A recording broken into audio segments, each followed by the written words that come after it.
poor but honorable. Long ago there was a vast kingdom ruled by a just and wise king. The king had a unique habit.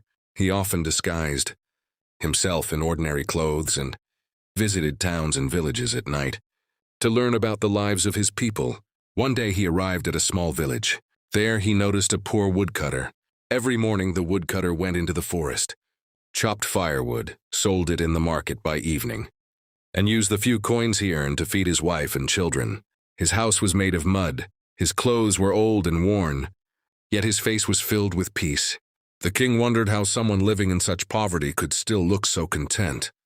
The first meeting, disguised as a common man, the king approached him and asked, "My brother, you work so hard every day. Don't you ever complain about your fate?" The woodcutter smiled and replied, "Allah provides the sustenance. My responsibility is only to work hard." The king fell silent after hearing this answer. Then he asked, "If you suddenly found thousands of gold coins, what would you do?" The woodcutter answered, "I would fulfill my family's needs and distribute the rest among the poor, because too much wealth often fills a person with pride." The test. The king decided to test the man's honesty. The next day, he ordered his soldiers to leave a bag full of gold coins on the forest path. When the woodcutter passed by that morning, he noticed the bag. He opened it. Inside were hundreds of shining gold coins. For a brief moment, he thought that keeping the gold would end all his poverty. His children would have better food. He could build a new house, and life would become much easier. But immediately he remembered his mother's advice. "My son, one bite earned honestly is better than 1,000 bites gained through dishonesty."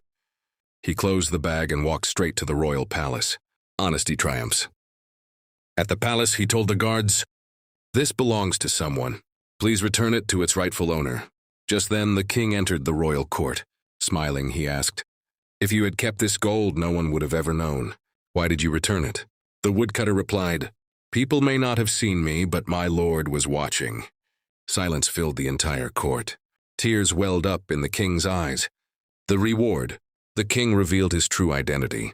He stepped down from his throne, embraced the woodcutter, and said, "Today I have learned that the true strength of a kingdom is not its treasure, but honest people like you." At that very moment, the king appointed him as the guardian of the royal treasury. The courtiers were astonished. How could a poor woodcutter be given such an important position? The king answered,